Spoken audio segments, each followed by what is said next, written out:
Sortie mondiale en DVD du dernier film signé Scorsese, un documentaire de 3h30 consacré aux Beatles George Harrison, décédé en 2001, Living in the Material World. À partir de milliers d'heures d'archives, le cinéaste reconstruit le puzzle de la vie du guitariste. Being arrived at through people's ignorance. There's nothing mystical about it, only that you're ignorant of what that entails. Je vous disais que 3 heures, bon, et puis, tu te fais pas chier une seconde. Et donc il consacre 2 heures, 1h30 aux Beatles, il y a 1h30 Beatles, et 2 heures à ce qui s'est passé après les Beatles. Okay.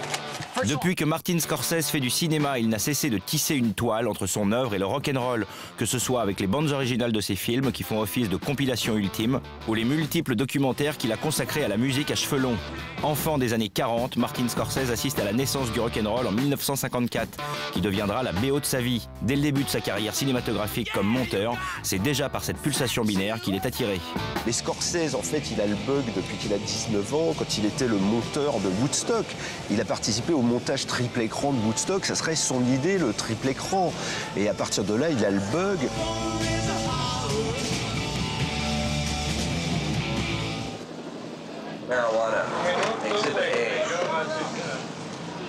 En 1973, Martin Scorsese signe son second long métrage, Mean Streets, première collaboration avec Robert De Niro et premier film de gangster. Bien qu'il n'ait qu'un petit budget, Scorsese s'offre 2 titres des Rolling Stones.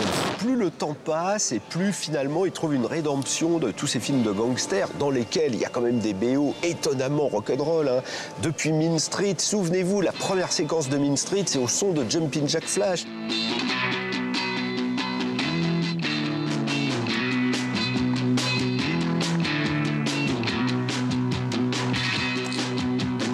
Avec Mean Streets, Martin Scorsese invente une nouvelle façon de faire du cinéma, réconciliant si besoin était fans de rock et cinéphiles.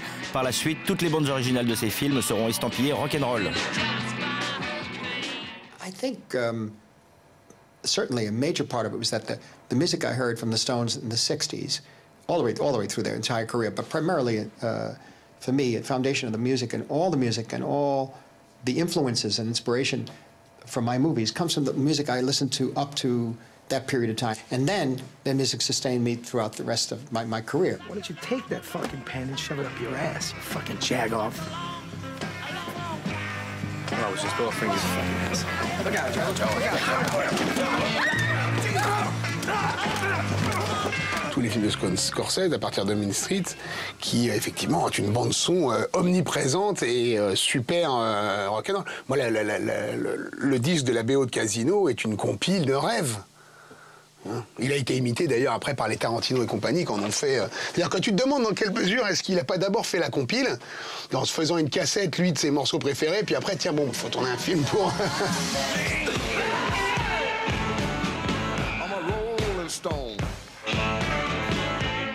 Mais depuis Woodstock en 1969, l'histoire d'amour entre Scorsese et le rock'n'roll se conjugue aussi sur le mode documentaire. En 1976, le groupe The Band s'apprête à se séparer. Ce sera sur scène et devant les multiples caméras du cinéaste. Il fait ça dans un décor sublime, vraiment dans une boîte à bonbons à San Francisco, avec Muddy Waters, Dr. John, tout le monde, Dylan évidemment.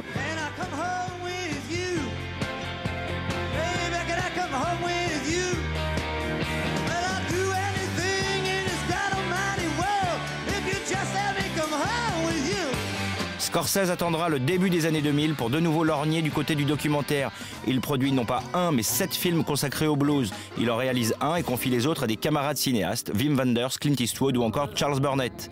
Mais sa grande contribution au rock documentaire a lieu en 2005 avec le film Fleuve, consacré aux premières années de la carrière de Bob Dylan, No Direction Home.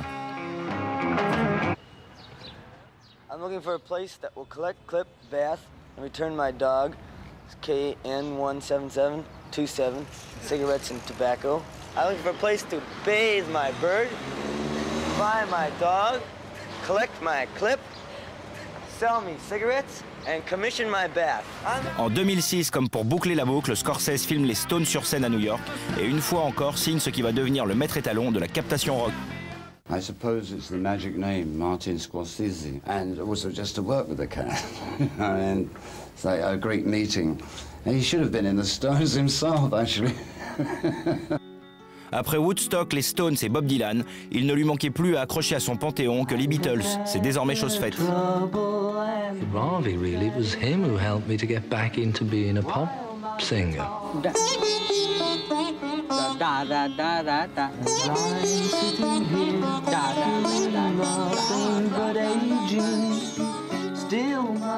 Allez, on lui donne la vieille accolade. Enfant du rock, Scorsese.